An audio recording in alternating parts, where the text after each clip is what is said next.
मित्रांनो नमस्कार. महाराष्ट्राच्या राजकारणासह दिल्लीच्या राजकारणातून महत्त्वाची बातमी. आपण गेल्या 6 महिन्यापासून ज्या घडामोडी आपल्या यूट्यूब चॅनलवरती सांगत होतो, अखेर तशाच प्रकारे सगळ्या घडामोडी घडतायत. केंद्रात मोदी सत्तेला सुरुंग तर नितीश कुमार यांनी अखेर इंडिया आघाडी गाठलीच.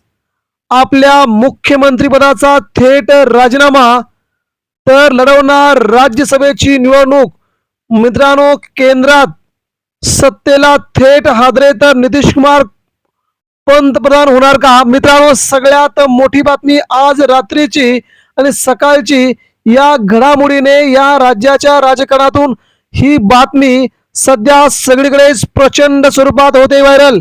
नितीश कुमार यांनी काय घेतलाय मोठा निर्णय? प्रत्येक वेळी नितीश कुमार आपल्या सगळ्या धक्का तंत्रासाठी ओळखले जाणारे नितीश कुमार यांनी मात्र कुणाचाही विचार न करता स्वतःचं मुख्यमंत्रीपद पणाला लावून आता ते राज्यसभेची निवडणूक का लढवत आहेत? नेमकं केंद्रात सत्तेचं समीकरण बदलतंय, मोदी सत्तेला सुरुंग लागतोय, नेमकं काय घडतंय जाणून घेऊया पुढच्या 1.5 मिनिटामध्ये. नेमकी बातमी काय येते? मित्रांनो, आपण गेल्या 6 महिन्यांपासून केंद्रातील सत्तेला सुरुंग लागणार चंद्रबाबू नायडू नितीश कुमार हे कोणताही निर्णय कोणत्याही स्थितीमध्ये कधीही घेऊ शकतात. कारण की गेल्या 6 वेळा त्यांनी भाजपला सोडलंय आणि भाजपला पकडलंय. यामुळे नितीश कुमारांना जवळ करणं भाजपला कितपत योग्य वाटत होतं ते आता त्यांना समजत असेल.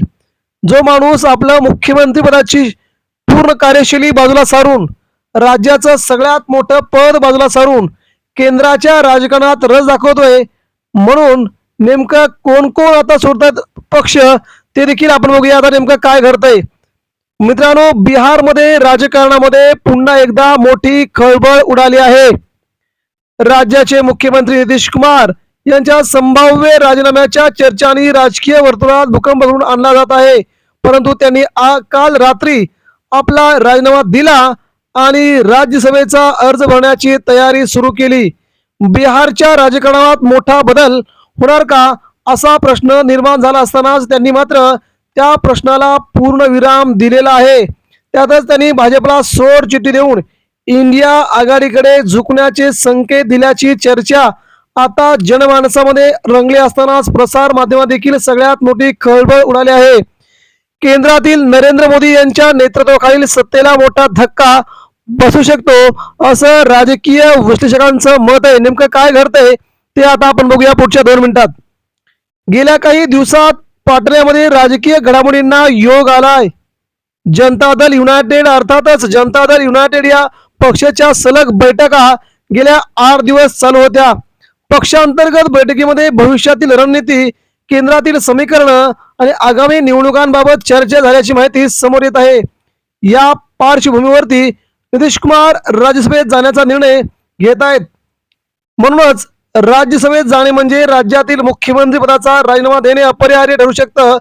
त्यामुळे बिहारमध्ये सत्तांतराची शक्यता निर्माण झाली आहे. जर त्यांनी खरोखरच हा निर्णय आता सकाळी घेतलाय, म्हणूनच भाजपची सत्ता देखील आता बिहारमधून बाजूला सरू शकते. सध्या बिहारमध्ये भारतीय जनता पक्ष आणि जनता दल यांची युती आहे. मात्र या युतीत अनेकदा तणावाचं वातावरण निर्माण झालंय. धोरणात्मक मुद्द्यांवरती, उमेदवारी वाटपावरती आणि केंद्र राज्य संबंधावरून दोन्ही पक्षांमध्ये मतभेद असल्याचं बोललं जात आहे. राजकीय सूत्रांच्या मते नितीश कुमार पुन्हा एकदा भूमिका बदलण्याच्या तयारीत आहेत. त्यांनी यापूर्वीही भाजपसोबतची युती तोडून विरोधी पक्षांसोबत सरकार स्थापन केले होते, नंतर पुन्हा भाजपकडे परतले होते. त्यामुळे त्यांच्या पुढील पावलाकडे संपूर्ण देशाचं लक्ष लागलंय. इंडिया आघाडीकडे त्यांचा झुकाव. देशातील विरोधी पक्षांनी एकत्र येऊन स्थापन केलेल्या इंडिया आघाडीमध्ये सामील होण्याची शक्यता वर्तवली जात आहे. जर नितीश कुमार यांनी खरोखरच इंडिया आघाडीकडे झुकण्याचा निर्णय घेतला तर त्याचा राष्ट्रीय राजकारणावरती मोठा परिणाम होऊ शकतो. बिहारमध्ये जेडीयूचे मतदार संघटनात्मक ताकद लक्षात घेता विरोधी आघाडीला मोठा फायदा होऊ शकतो. विशेषतः आगामी लोकसभा आणि सध्या या केंद्रातील सत्तेला देखील सुरुंग लागणार आहे. केंद्रात मोदी सत्तेला सुरुंग. नितीश कुमार हे राष्ट्रीय पातळीवरही महत्वाचे नेते मानले जातात. त्यांनी भाजपपासून दूर जाण्याचा निर्णय घेतल्यास त्याचा थेट परिणाम केंद्रातील राजकीय समीकरणावरती होऊ शकतोय. जरी केंद्रातील सत्तेची गणित स्थिर दिसत असली तरी सहयोगी पक्षांचा पाठिंबा कमी जास्त झाल्यास राजकीय दबाव निर्माण होतो. विरोधी पक्षांकडून असा दावा केला जात आहे की जर बिहारमध्ये सत्ता बदल झाला आणि जेडीयूने भाजप विरोधी भूमिका घेतली तर राष्ट्रीय स्तरावर मोठे संदेश जाऊ शकतात. भाजपचे नेते या सर्व चर्चा फेटाळत आहेत. त्यांचे म्हणणे आहे की बिहारमधील सरकार स्थिर आहे आणि कोणताही तातडीचा धोका सध्या नाही. जनता दल मध्ये पुढील नेतृत्वावर चर्चा सुरू असल्याचं बोललं जात आहे. काही युवा नेत्यांना पुढे आणण्याची रणनीती आखली जात असल्याची माहिती समोर येत आहे. यातूनच बिहारमध्ये राजकीय पिढीबदलचा टप्पा सुरू होईल असं काही लोकांचं म्हणणं आहे. मात्र मित्रांनो, सध्या सगळ्या चर्चा फेल ठरवत नितीश कुमार काँग्रेसकडे झुकण्याची शक्यता सध्या निर्माण झाली आहे. केंद्रात राहुल गांधींनी गेल्या महिन्याभरापासून केंद्र सरकारला जेरीस आणलंय, त्यांची पलटापलटी थोडी केली आहे. यालाच पुन्हा एकदा जवळ करत राहुल गांधींनी हा नवीन डाव साधलाय का, अशी आता मुंबईसह दिल्लीपर्यंत चर्चा रंगू लागली आहे. जर का नितीश कुमार यांनी राहुल गांधी आणि इंडिया आघाडीकडे झुकण्याचा प्रयत्न केला आणि यांच्यासोबत सत्ता स्थापन करण्याचा प्रयत्न केला तर मात्र केंद्रात नरेंद्र मोदींना आपली सत्ता अर्ध्यावरती सोडावी लागते. आणि इथंच राज्याचं देशाचं गणित पूर्णपणे चुकतंय आणि महाराष्ट्र देखील सत्तांतराचे वारे पुन्हा वाहू लागतायत. या सगळ्या घडामोडी सध्या दिल्लीमध्ये राजकीय खळबळ उडवून देणाऱ्या आहेत.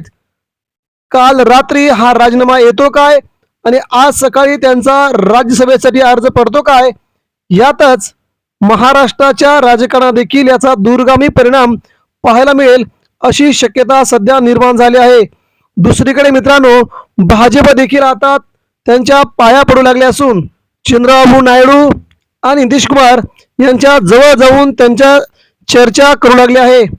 दुसरीकडे काही भाजपच्या नेत्यांनी उद्धव ठाकरेंशी संपर्क साधल्याची देखील महत्वाची अपडेट आहे.